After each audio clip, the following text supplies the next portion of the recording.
ऊपर से स्टैंड इधर इधर स्टैंड स्टैंड स्टैंड साइड का थोड़ा उगड़ है तो सर तू स्टैंड और कर इधर इधर हाथ हाथ तो क्या आंसर तो तू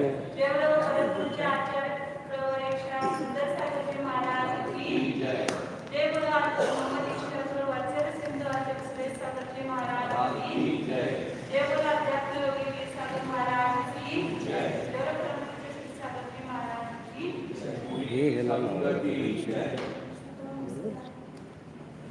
कल अपने प्रवचन उसमें पुण्य को पहले स्थापित करके फिर उसको उसका उत्थापन करते हैं।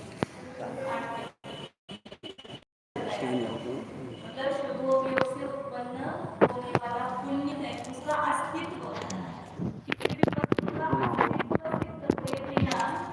उसका अपन निराकरण नहीं कर सकते। जैसे एकांत समर्पित है उनका निराकरण करते हैं।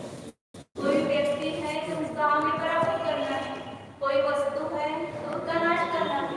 पहले अस्तित्व तो हो फिर उसका अपन तो पुण्य है कि नहीं है? पुण्य का अस्तित्व है कि पर आगे 74 नंबर की गाथा में क्या बताते थे उसके आगे की बात करते हैं। तो पुण्य का अस्तित्व सिद्ध किया पहले 73 नंबर की गाथा में। अब उसको क्या करेंगे? वो आगे 74 नंबर की गाथा जो धरायचं हँडसेट कुठे बसतो हँडसेट पहिला कसं असतं हँडसेट समजतं दुःख ते नाही लांब केलं ना आवाज येणार नाही जवळ आवाज येतो आणि त्याची वायर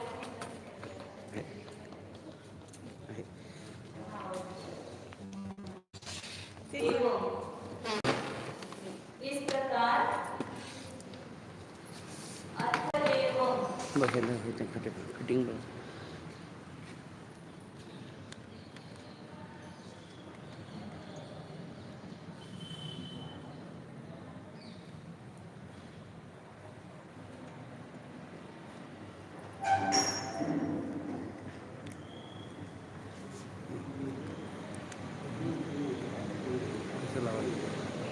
काहीच नाही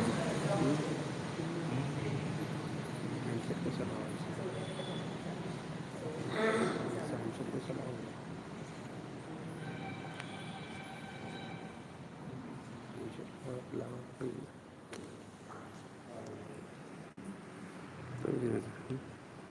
हे पकडतो सोडा पकडतो नाही ते मी मला पण माहीत नाही घेतलं तू धर हे धरून बघ आवाज चालूच आहे मध्ये चालू चालू दोन जो स्वीकार किया है पुण्य का पिछले गाथा में स्वीकार किया है उस पुण्य को दुख बीज का कारण बना। पुण्य क्या है? इसका बीज भी बता है। इसका बीज बता है दुख बीज है। शांत बसा आलेला पुण्यानाम दुख बीज है। पुण्य जो है वो सुख का बीज है ऐसा नहीं कहा। दुख के बीज का कारण बना उसमें उद्भाव प्रकट करते हैं। पुण्य दुख का बीज बीज का कारण है। दुख का बीज क्या है वो बताएंगे और उसका कारण है पुण्य। तो दुख का बीज क्या है वो बताते हैं आगे गाथा में देखते हैं। जलि संति पुण्यानिया परिणाम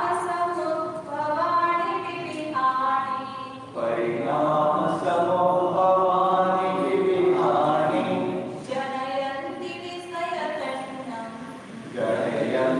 विषयतन्नं जीवाणं देवदन्तानं यदि सन्ति पुण्यानि परिणाम समोभवानि विविहानि जनयन्ति विषयतन्नं जीवानं देवदन्तानं। यदि संति पुण्यानि यदि पुण्य है पहले तो स्वीकार करो कि पुण्य है। किससे सब पुण्य के लक्षण है। किसी जीव को बहुत धन की बुद्धि हो जाती है, किसी को बड़ा पद मिल जाता है, किसी को पेमेंट ऊपर का पद मिलता है, या राजनेता ने वो वोट में आरक्षण जीत लेता है, उसमें जीत लेता है। तो ऐसे स्त्री पुत्र मित्र सब आज्ञाकारी स्त्री पुत्र मित्रारी मिलते हैं। तो ये क्या सिद्ध होता है इससे? ये पुण्य है। अपन भी बोलते हैं तुम बहुत पुण्यशाली हो, तुम बहुत भाग्यवान हो, तुम्हारा कितना भाग्य है, देखो तुम्हें इतना सब अनुकूलता मिली है और हमें तो कुछ भी अनुकूलता नहीं है। तुलना करते हैं दूसरों से। आचार्य ने भी कहा है, इसमें अमृता शीर्षी में आचार्य ने कहा कि बड़े बड़े पुण्यशालियों को देख करके तुम अंतरंग में क्यों दुखित होते हो, क्लेशित होते हो?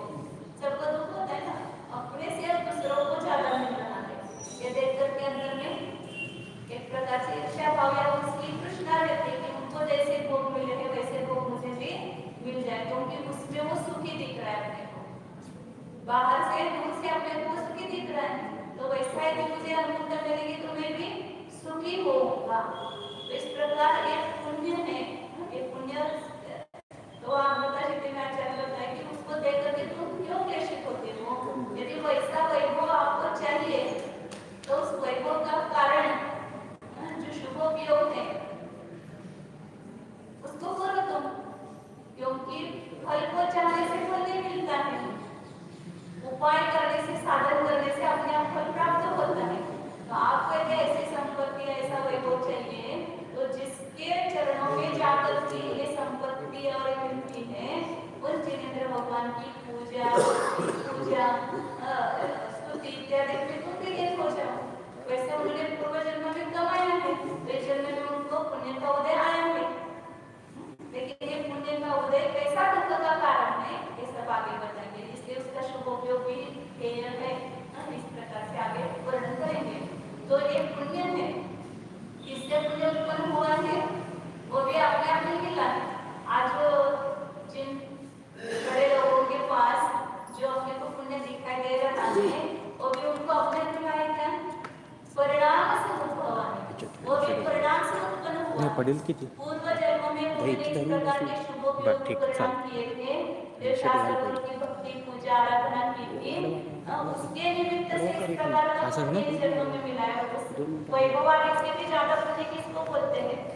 जिनेंद्र भगवान का दर्शन प्राप्त होना, जिनवानी सुनने को मिलना, गुरुओं की संगति प्राप्त होना, ये उस पुण्य से भी सारे के पुण्य, ये बड़े भाग्य से अपने को है ना, तो ये पुण्य हमें प्राप्त हुआ है। किससे मिलता है? परिणाम समोपमान, शुभोपयोग से मिलता है। इसे दत्ता सूत्र के छठे अध्याय में अपन देखते हैं कि किस ओके ना, कैसे परिणाम से किस कर्म का बंधन होता है। सेंटर तो उसमें बताइए शुभोपयोग से सातवां वेद, शुभ नाम करो, उच्च गोत्र, शुभ आयु, इनका बंधन होता है। और उसके उदय में अनेक प्रकार की सामग्री प्राप्त होती है, मनोज शरीर का सुंदर रूप प्राप्त होता है, बड़े कुल में माननीय कुल में जन्म होता है, निरामय से दीर्घायु प्राप्त होती है। कोई ज्यादा दीर्घायु वाला तो क्या बोलते हैं अपन उसको, तुम्हारा बहुत पुण्य है। क्यों? क्योंकि जो आयु बंध करते समय उस जीव के परिणामों की विशुद्धि की, मनुष्य देवायु और तिरंजय का बंध विशुद्ध परिणाम से होता है। तो विशुद्ध परिणाम से यदि आयु बांधेंगे तो अच्छी आयु मिलती है, उत्कृष्ट आयु मिलती है। तो ये सब पुण्य के उदय परिणाम से उत्पन्न हुए हैं।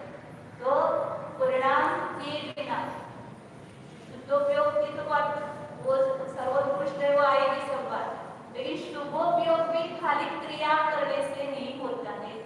हम मंदिर आ गए, अष्टद्रव्य से लेकर के चढ़ाए, सब गुरुओं के सामने हाथ भी झुकाए, लेकिन अंतरंग में उस देव और गुरुओं के प्रति अंतर में भक्ति नहीं है। किसी को दिखाने के लिए या लोग क्या कहेंगे हम नहीं गए तो, इसके लिए आप आए हो तो समझना कि पुण्य नहीं बनेगा, ये तो मायाचार होगा, मायाचार से निरंजन गति बन गई। इसलिए सच्चे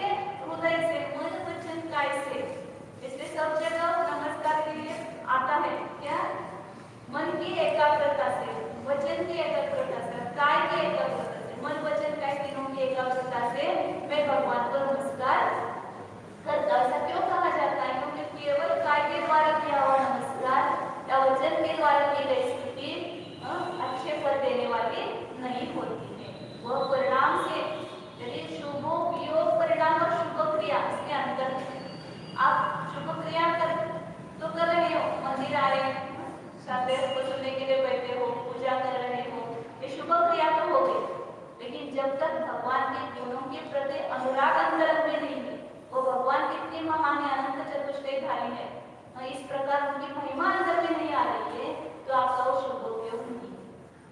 उपयोग तो कहाँ चल रहे हैं? घर में क्या क्या बनाने लगे?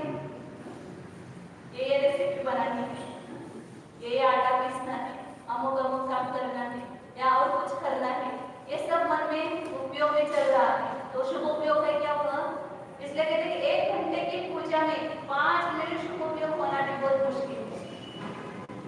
अशुभ से छूट करके शुभ में आने के लिए भी पुरुषार्थ चाहिए, और फिर शुभ उपयोग से छूटकर शुद्ध उपयोग में जाने के लिए महापुरुषार्थ चाहिए। इसलिए ऐसा मत समझो कि शुभ उपयोग हम ये है, लेकिन पहले शुभ उपयोग करो तो अच्छी तरह से, फिर उसका क्या करेंगे? आचार की स्थापना करें, फिर उसका निराकरण करें। आप शुभ उपयोग में नहीं आएंगे तो उसको हेय कहने का अधिकार नहीं है। जो शुभ उपयोग में स्थित है उसको ही शुभ उपयोग को हेय कहने का अधिकार है। जो अशुभ उपयोग से छूटा ही नहीं है, वो ये अशुभ उपयोग गया है, उसको हेय कहने से क्या मतलब होगा? इसलिए आचार्य कहते हैं कि परिणाम से उत्पन्न होते पुण्य बिना आपके भावों की विशुद्धि के पुण्य का बंधन नहीं होता है। जितने भावों की विशुद्धि उतने पुण्य का डिग्री ऊपर की, क्योंकि पुण्य भी एक लेवल का नहीं है, उसके अनुभव के अनंत प्रकार है और स्थिति के असंख्यात प्रकार है। तो आपके प्रोग्राम के अनुसार उसका स्थिति और अनुभव बंध होता है। तो जितना जैसे अपन दुकान में जाते हैं, जितना आपके पास पैसे हैं उतने लेवल की आप वस्तु खरीद सकते हो, उससे ज्यादा कीमतवान वस्तु खरीद सकते हो क्या? तो जाते समय बाजार में जाते समय थोड़ा अधिक ही पैसे लेके जाते हैं, क्योंकि पैसे नहीं होंगे तो कैसे लेंगे? इसी प्रकार उपयोग एक कीमत है। हमेशा हम बताते हैं कि उपयोग अपने पैसे है, धन है, उपयोग रूपी धन जितना आप इसमें जोड़ेंगे उतनी अधिक ऊंची वस्तु आपको प्राप्त होगी। यदि ज्यादा परिणामों की विशुद्धि से आप भक्ति करेंगे, शास्त्र सुनेंगे, तो ज्यादा पुण्य बनेगा। अभी 50 लोग सुन रहे समझो, तो 50 लोगों को समाज पुण्य बंद होगा क्या? सब क्यों अलग अलग कहते हो? तो जिसकी जितनी विशुद्धि ज्यादा, जितनी ज्यादा एकाग्रता से और उस भाव को पकड़ते हुए आवाज को सुनेगा, तो उसको परिणामों की ज्यादा विशुद्धि होकर के ज्यादा पुण्य का संचय होगा। तो इसलिए आचार्य क्या करेंगे? परिणाम से उत्पन्न होने वाले क्या है? पुण्य है। ये पहले आपने को सिद्ध किया। विविधानि, कितने प्रकार के पुण्य? अनेक प्रकार के पुण्य है, और अनेक प्रकार के परिणाम, उसके बंधे के कारण परिणाम भी अनेक प्रकार के हैं, अनेक लेवल है उसके। अब ये पुण्य है तो क्या करते हैं ये पुण्य? जनयन्ति विषयतन्नं जीवाणं देवदन्तानं, देवता पर्यंत के जीवों को स्वर्ग के देवता मतलब यहाँ पर जो चारों निकाय के देव हैं उनको अनेक प्रकार के पुण्य का होते हैं। उसमें भी कितने प्रकार है, कोई अनेक है, कोई सामान्य है, कोई लोकपाल है, कोई रक्षपाल है, कोई इंद्र है, तो ये भी पुण्य की अलग अलग कैटेगरी है। तो वे देव अनेक प्रकार के पुण्य है, लेकिन वे पुण्य क्या काम करता है? पुण्य रूपी वृक्ष कैसा है ये बता रहे। इसका जड़ भी छोड़ने योग्य और इसका फल भी छोड़ने योग्य है। इस पुण्य के वृक्ष का फल खाओगे तो मरोगे और छोड़ोगे तो जियोगे, ऐसा ही वृक्ष है। शुभोपयोग से हमने पुण्य का बीज बोया, पुण्य का वृक्ष होगा, लेकिन उस पुण्य के वृक्ष के फल आप तोड़ करके खाओगे तो क्या होगा? दुर्गति होगी। जैसे परिग्रह जो मिला है पुण्य के उदय से मिला सके, इन परिग्रह को क्या कहा है? पाप कहा है। एक ऐसे विचित्र होता है, पुण्य के उदय से पाप मिटता है, तो उसको अच्छी तरह से समझना पड़ेगा। अपने को शुभोपयोग के द्वारा जो पुण्य मिला है, पुण्य के उदय में आप उसका उपयोग कैसा करते हो, उससे वो पुण्य। जैसे एक पुण्यानुबंधी पुण्य होता है, पापानुबंधी पुण्य होता है। यदि पुण्यानुबंधी पुण्य करोगे तो परंपरा से मोक्ष का साधन होगा, और पापानुबंधी पुण्य करेंगे, पुण्य का उदय तो आया है, लेकिन उसका उपयोग किसके लिए कर रहे हैं? अपन केवल भोग के लिए, खर्चा करने के लिए कर रहे हैं, पुनः आगे भविष्य के लिए या वर्तमान जीवन आनंद में जीवन जीने के लिए हम उसका उपयोग नहीं कर रहे हैं। पुण्य केवल दुख का कारण है। इसलिए आचार्य कहते हैं कि जीवाणं केवलंतानं विषयतन्नं जडन्ते। देव पर्यंत के जीवों को, जो पुष्ट पुण्यशाली है, ऐसे जीवों को ही विषय रूपी तृष्णा को उत्पन्न करते हैं वे पुण्य। तो जो तृष्णा को बढ़ाएगा वो सुख का कारण है कि दुख का कारण है? तृष्णा दुख का कारण है और उस तृष्णा का कारण कौन है? पुण्य है। तो जितने जितने हमें पुण्य का उदय आता जाता है उतनी उतनी तृष्णा कम होती है, बढ़ती जाती है। इसमें भी दो प्रकार के जीव है। जैसे सम्यक दृष्टि ज्ञानी जीव है तो उसके पुण्य का उदय भी आएगा तो उसमें आसक्त न होकर के वो वैराग्य की भावना करके उससे निवृत्त होता जाता है। और जितना जितना अंतर से उससे निवृत्त होता है उतने उतने जैसे जैसे अपने आत्मा के वेद विज्ञान में लीन होता जाता है वैसे वैसे उस विषय तृष्णा उसकी कम होती है। पुण्य भी उसको बांधने के कारण नहीं होते क्योंकि उसके साथ में सम्यक दर्शन है। लेकिन मिथ्या दृष्टि जीव का जो पुण्य है वो क्या करता है? विषय तृष्णा को बढ़ाता है। जैसे जैसे पुण्य का उदय आता है हमें वैभव मिलता है, वैभव मिलता है तो ऐसा लगता है कि और मिलना चाहिए। बस ऐसा कभी हुआ ही क्या? एक दिन ऐसा कभी ऐसा व्यापार कर रहा, बस आज नहीं कमाने आने, बस करेंगे 5 बजे सूर्यास्त हो गए, अब बंद करो दुकान और जा करके खाना खाओ जल्दी, ऐसा लगा क्या? नहीं, हमें दुकान से जल्दी आने के टाइम नहीं मिलता है इसलिए हम रात में खाना खाते हैं। क्यों तृष्णा नहीं होती? कम कमाओ, क्या बिगड़ता है? कम में काम चल सकता है कि नहीं चल सकता है? एक 5,000 का पेमेंट वाला भी जीता है, 50,000 वाला भी जीता है, 5 लाख रोज मिलते तो भी वो जी रहा है। लेकिन ये तृष्णा नहीं है कि हमें ज्यादा चाहिए। वो तृष्णा किससे हो गई? इस पुण्य के उदय से। इसके पुण्य को क्या कहा? किसी भी क्षेत्र में जाओ वहां पर तृप्ति नहीं है, तृष्णा बढ़ती जाती है। पद मिल गया तो ऊंचा ऊंचा पद मिलना चाहिए, राजनीति में गए और वहां पर कोई पद मिल गया, खासदार बन गया, आमदार बन गया कि खासदार होना चाहिए, खासदार हो गया कि मंत्री हो गया कि ऊपर का मंत्री, महामंत्री, उसके होने के बाद पंच प्रधान। तो ये तृष्णा बढ़ती जाती है। पद के बारे में, शौक्ष विज्ञान के बारे में भी तृष्णा बढ़ती जाती है। तो जैसे जैसे पुण्य का उदय आता है वैसे तृष्णा देव पर्यंत के जीवों को तकलीफ देती है, पीड़ा देती है। इसका खुलासा टीका में करते हैं। यदि नाम एवं शुभोपयोग परिणाम कृत समत्पत्तिनि अनेक प्रकाराणि पुण्यानि विद्यन्ते इति अभ्युपगम्यते तदा तानि शुद्धाशनान् अपि शुद्धाशनानाम् अपि ऐसा चाहिए। शुद्धाशनानाम् अपि अवधिं कृत्वा समस्त संसारिणां विषय तृष्णाम् अवश्यमेव समुत्पादयन्ति। यदि नाम एवं शुभोपयोग परिणाम कृत समुत्पत्ति, शुभोपयोग परिणाम से किए गए उस परिणाम उत्पन्न हुए अनेक प्रकार के पुण्य विद्यमान है, ऐसा स्वीकार किया जाता है। पुण्य है इसका तो स्वीकार सबको है, क्योंकि पुण्य के उदय से जो हो रहा है कार्य वो फल हमें दिखाई दे रहा है। तदा तानि सुधाशनानां, सुधाशन मतलब सुधा का जो अशन मतलब भोजन करते हैं, ऐसे कौन है? स्वर्ग के देव। जितने स्वागत आयु है उतने 1000 वर्ष के बाद उनको एक बार शुद्धा उत्पन्न होती, शुद्धा वेदना, और उसमें केवल अमृत, कंठ से अमृत झरता है और उससे उनको तृप्ति हो जाती है, इसलिए उनको शुद्धाशन कहते हैं, अमृत का भोजन करने वाले। ऐसे जो स्वर्ग के देव है उनको अपने जैसे कोई भी कष्ट नहीं है, सब पुण्य का उदय ही उनको होता से है। तो ऐसे जीवों को भी अब कुछ भी कमी नहीं, जो चाहिए वो सब मिलते हैं भगवान को, फिर भी उनकी तृष्णा, उनको तृष्णा उत्पन्न होती। समस्त संसारिणा देव, जहाँ देवों को तृष्णा है वहाँ अन्य मनुष्यों की क्या करता? जो आपको पुण्य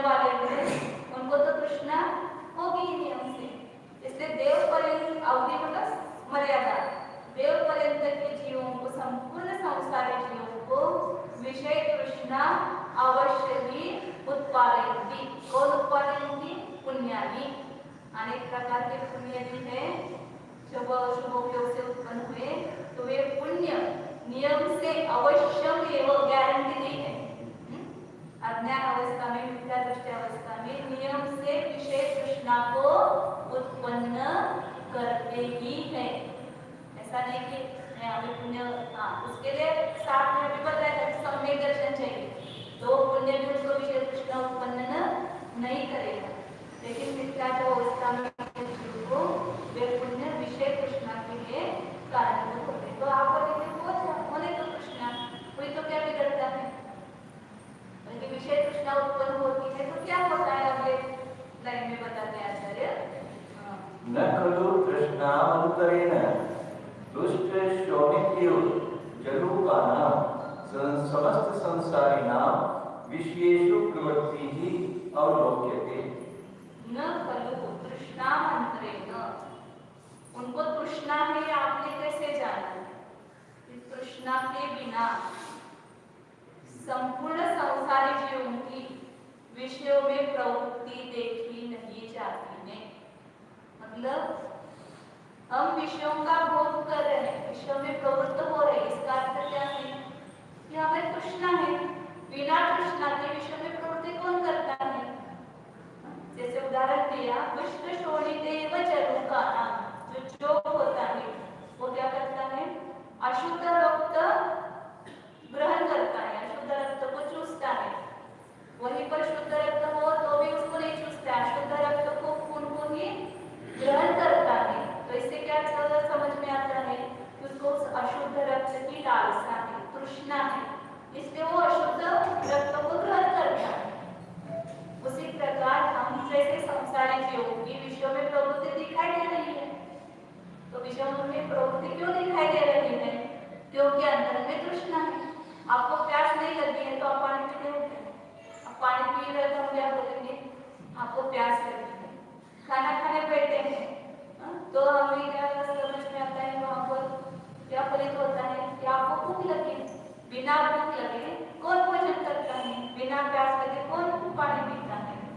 तो विषयों में प्रवृत्ति कर रहे, देव भी विषयों में प्रवृत्ति कर रहे, देवों के साथ जाकर के क्रीड़ा करते हैं, अनेक प्रकार के नृत्य आदि देखते हैं, गायन सुनते हैं, ये सब विषयों में उनकी जो प्रवृत्ति चल रही है, तो उसी से दिखाई देता है कि उनकी तृष्णा है।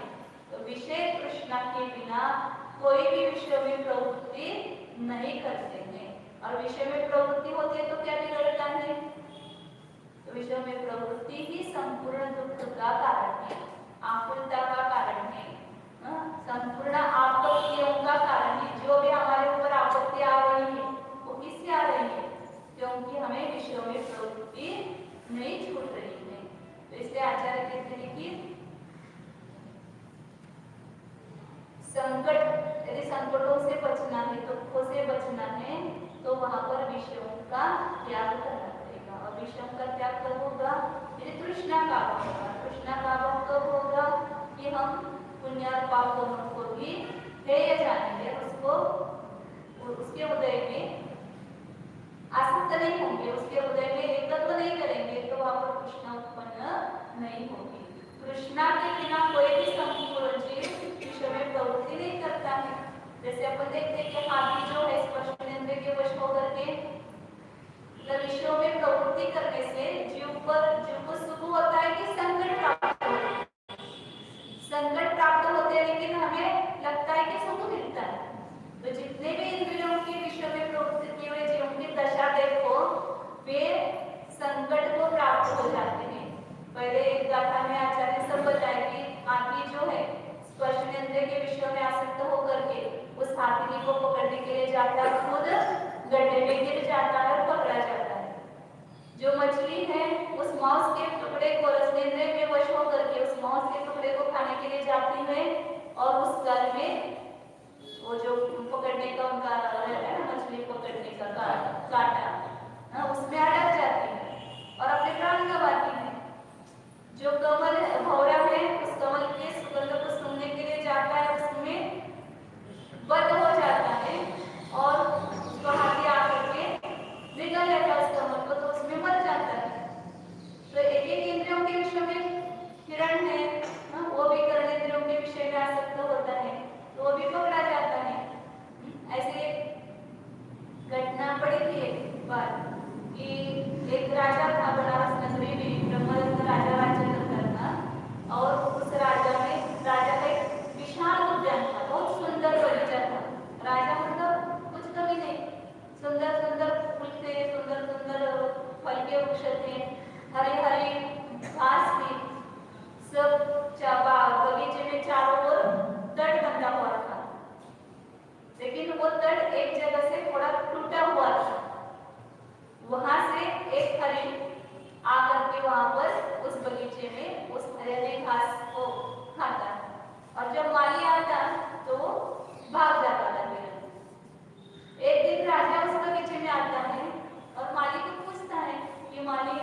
ठीक है कि नहीं है, कैसा है बगीचा, व्यवस्था उसकी कैसी है। तो इधर बहुत सुंदर है, सब बढ़िया है, लेकिन एक ही यहाँ पर दिक्कत हो रही है, ये हिरण यहाँ आकर के घास चर रहा है।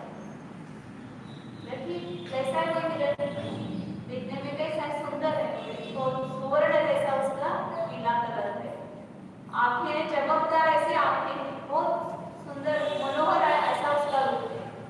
बोले ठीक है, उसको तुम मेरे स्पारिंग कर देना, उसको चलने देना, लेकिन मेरे स्पारिंग कर देना। राजा को ऐसा है कि कोई भी उत्तम जो धन, ये राजा का धन समझा जाता है ना, अरे नया हाथी है, घोड़ा है, सब, तो लेकिन मुझे तुम सौंप देना उसको। तो लेकिन उसको ये पकड़ना तो बहुत कठिन है, वो इतना चंचल है, जब मैं आता हूँ मेरे चाहूँगा मेरी आवाज आती ही वो भाग जाता है, उसको कैसे पकड़ेंगे, बहुत मुश्किल है। बल्कि ठीक है, फिर भी मैं कोशिश करता हूँ, एक युक्ति करता कि मुझे आप थोड़ा मधु शहद दे देगा। तो राजा के पास क्या, वो बड़ा करके उसको शहद दे देता है। तो माली रोज क्या करता है, उस शहद को उस गवल के ऊपर छिड़क करके रख देता है। वो जैसे चलने आता है, बहुत अच्छे लगने लगती है घास, इतनी मीठी घास मैंने कभी नहीं खाई, तो उसमें वो आसक्त हो जाता है। माली आता है तो भी उसको ज्यादा जल्दी भागने का नहीं रहता है, क्योंकि वो अच्छे लगते हैं, उसको कैसे छोड़ेंगे, वो खाने लगता है तो खेलने लगता है। फिर माली उसके पास जाकर के वो स्वयं भी माली उसको मधु में उस घास को डुबो करके खिलाता है, तो खाता है। तो रोज अब उसका थोड़े दिन ऐसा चलने लगा। अब मालिक बोले कि अब ये अपने काबू में आ गए, अब ऐसे भी इसको नहीं पकड़ा जाएगा, ये तुरंत पकड़ने लगेंगे तो भागने लगेगा, इसलिए और एक युक्ति करनी पड़ेगी। उसने क्या किया कि बगीचे से लेकर के राजा के राजमहल तक एक चटाई बिछाई, हरियाली चटाई बिछाई, और उसके ऊपर सब जगह घास डाल दी और उस पर शहद छिड़क दिया, और स्वयं भी एक लोटे में शहद लेकर के हाथ में घास लेकर के उसमें डुबाते हुए उसको खिलाने लगा। और खाते खाते उसके साथ में पीछे पीछे वो हरिण जाने लगा, और जाता है इधर, कभी उसके हाथ का खाता है, कभी चटाई का खाता है, कभी हाथ का खाता है, ऐसे करते करते वो राजमहल तक पहुंच गया, और अंदर जाते ही गेट बंद हो गया। अब हिरण को समझ में उसका ध्यान गया, अब क्या करना, अब सब जगह वो बंधन में पड़ गया। अब इधर उधर दौड़ने लगा, लेकिन उसको जाने के लिए कहीं शांति, अब मैं इसमें फंस गया। क्यों फंस गया कि मैं उस मधुयुक्त शहदयुक्त घास की तृष्णा में, थोड़ा खाने से भी उसका पेट भर जाता था, रोज भी वो चल करके चला जाता था, लेकिन उस शहद के आस्वाद की तृष्णा से, इसको कहते हैं तृष्णा, हमारा थोड़े से भी काम चल जाता है, लेकिन उस कुत्ते से हमें शांति है क्या, नहीं, और चाहिए जितना आए उतना अच्छा, जिस तरीके से आए, जिस द्वार से आए, उस द्वार से हमें वो चाहिए विषय को, धन इत्यादि। तो आचार्य कहते हैं कि एक विषय तृष्णा है, उस विषय तृष्णा के कारण हरिण की तो हमें दशा लग रही है कैसे दयनीय हो गई, वो बंधन में पड़ गया। लेकिन हम एक इंद्रियों के विषय में आसक्त होकर के हरिण इतने बंधन में पड़ गया, संकट में आ गया, और हम तो पांच इंद्रियों के विषयों में इतने आसक्त हुए थे, इतनी तृष्णा बढ़ी हुई है, तो हमारी क्या दशा है। तो एक पुण्य है, लेकिन पुण्य क्या कर रहा है हमें ये समझ में नहीं आ रहा। पुण्य में हम लोग भाग गए हैं, एक पुण्य हमें तृष्णा पैदा कर रहा है, और तृष्णा के कारण हम शांत नहीं बैठ पा रहे हैं, हम शांति का अनुभव नहीं कर पा रहे हैं, अशांत है, असमाधान है। क्यों है? क्योंकि हमारी तृष्णा है। तो ऐसे तृष्णा को उत्पन्न करने वाला पुण्य अच्छा कैसा मानेंगे उसको, कि जो हमें संकट में डाल रहा है। इसलिए आचार्य कह रहे हैं कि तृष्णा के बिना समस्त संसार पाने विषयों में, मतलब जिस जीव की जितने विषयों में प्रवृत्ति हमें दिखाई दे रही है, समझना कि उतनी हमारे आसक्ति ज्यादा है।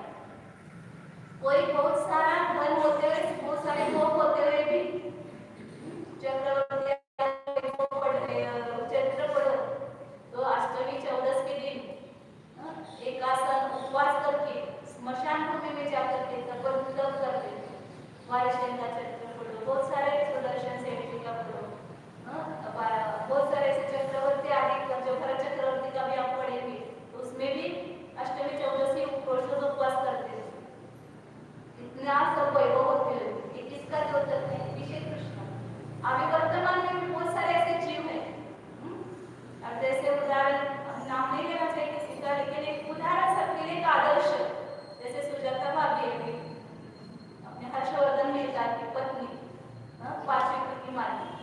आपको बोले प्रतिमा लो तो हमसे नहीं होता है।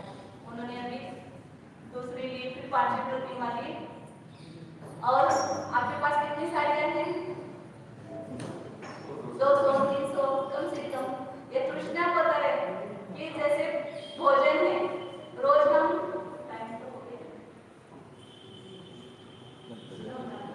तो भोजन सादा भोजन चलता है क्या नहीं? आज कौन सी डिश चाहिए? इडली चाहिए, कल डोसा चाहिए, परसों ढोकला चाहिए, परसों क्या चाहिए? आपको कौन सी रोटी वगैरह आई है, नाम भी नहीं आते, पानी पूरी चाहिए। ये क्या बताता है? ये विषय तृष्णा बताता है। पेट भरना नहीं है हमें, ये तृष्णा है हमारी। रोज साड़ी, आज जो साड़ी ऊपर नहीं चलेगी, कल की साड़ी परसों नहीं। 363 दिन की 363 साड़ियाँ अलग अलग चाहिए।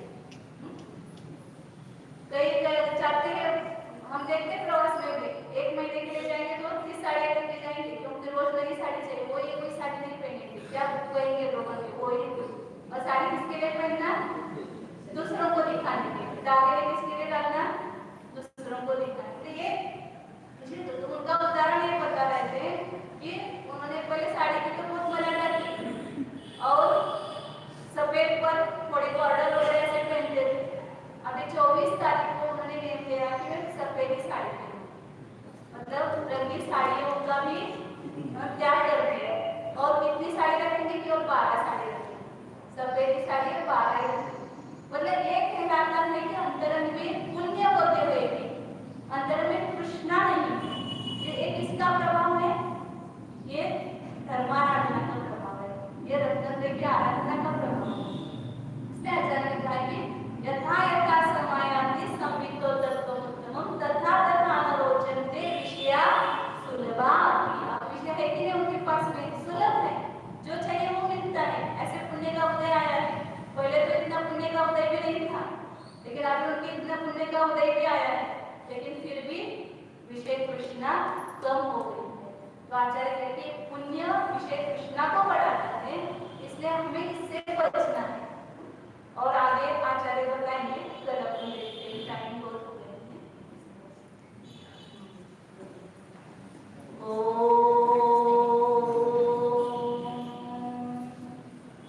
जानिए यह मैं शुद्ध चैतन्यमय जीव हूँ। देखिए अपने को, मैं को जानिए। मैं को तो सब जान ही रहे हैं, लेकिन मैं को मैं रूप से जैसा है वैसा जानिए। ये बाहर से दिखाई देने वाला शरीर, ये द्रव्येंद्रिया, ये मनुष्य पर्याय, ये मैं का अर्थ नहीं है। मैं मतलब इस मनुष्य पर्याय के भीतर जो अनादि अनंत एक अखंड ध्रुव चिदानंद स्वरूप आत्मा है, यही मैं हूँ। शब्द की वाच्यभूत वस्तु अंतरंग में विद्यमान है, उसको स्पर्श कीजिए, उसका अनुभव कीजिए। कौन है? देखिए सभी पर्यायों में जो अनादि अनंत एकत्व स्वरूप है, न्याय स्वरूप है, वही मैं हूँ। मैं विज्ञान घन हूँ। विज्ञान का ज्ञान, ज्ञान से भरा हुआ। देखिए भीतर, देखिए अपने उपयोग को अंदर ले जाइए। जहाँ मैं है वहाँ पर पहुँच जाइए। उपयोग बाहर बदलता है, उपयोग जिसमें से आ रहा है, जो स्वयं उपयोग का स्रोत है, ऐसे इस उपयोग स्वरूप ध्रुव आत्मा को जानिए। शुद्ध चिदानंद स्वरूप ज्ञानानंद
दर्शन्यायका चारित्राण गंभीरा मोक्षमार्गोपदेशका। मुझे आचार्य से विनती करते कि आत्मा को प्रार्थना करें। नमस्कार। ओम नमः सिद्धेभ्यः। ओम नमः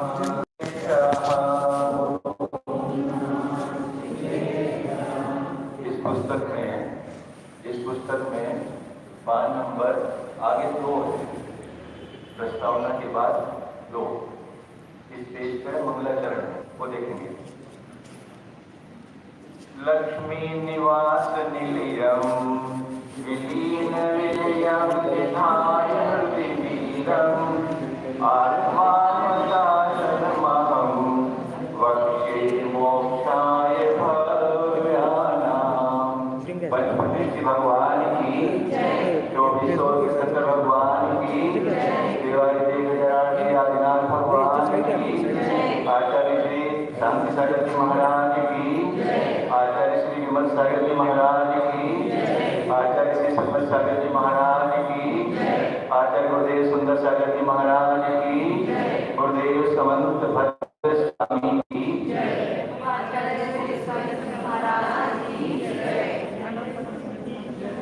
आत्मानुशासन ग्रंथ है।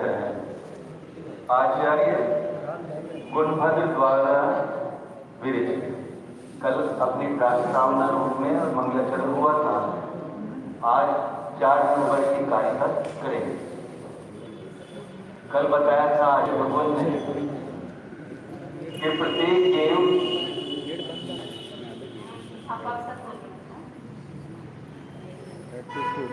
आप लोग भी बैठ जाओ भैया दोनों।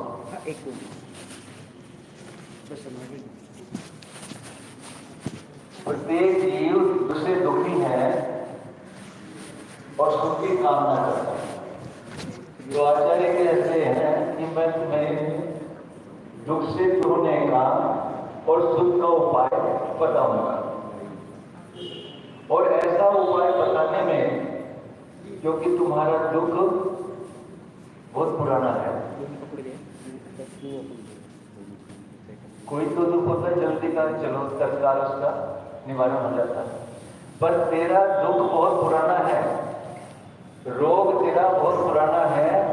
तो दवाई तुझे दूंगा, दवाई लेने के समय तुझे दवाई कड़वी लग सकती है,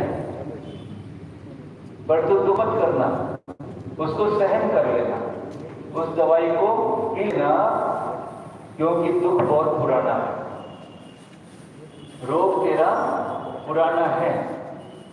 तो उसको पी लेना, उसको त्रास मत समझना, त्रास हो तब भी उसको सहन कर लेना। आज 4 नंबर की कार्यक्रम बता रहे आचार्य, पढ़ते हैं। जनागणाश्च वाचाला जनाघनाश्च वाचाला सुलभासुरृतोत्थिता सुलभासुरव्रतोत्थिता दुर्लभं सन्तरङ्गास्ते दुर्लभानन्तरास्ते जगदभ्युच्चिकीर्षव जगदभ्युच्चिकीर्षव जगदभ्युच्चिकीर्षव जगदभ्युच्चिकीर्षव जनागणाश्च वाचाला सुलभासुरृतोत्थिता दुर्लभं सन्तरङ्गास्ते जगदभ्युच्चिकीर्षव। आचार्य उसको कह रहे हैं कि तुझे मैं दवाई बताऊंगा तेरा, जिससे उपकार हो जाएगा। तो यहाँ पर 2 कंपैरिजन कर रहे हैं, जना और घना। जना कहते हैं मनुष्य बहुत सारे, और घन कहते हैं बादल। बादल और जन, वाचाला यानी जो अनर्थक बोलने वाले मनुष्य, जिनका कोई अर्थ नहीं है, कुछ भी बात करते हैं, यानी हमारे हितकारी नहीं है, ऐसे वाचाल मनुष्य बहुत हैं।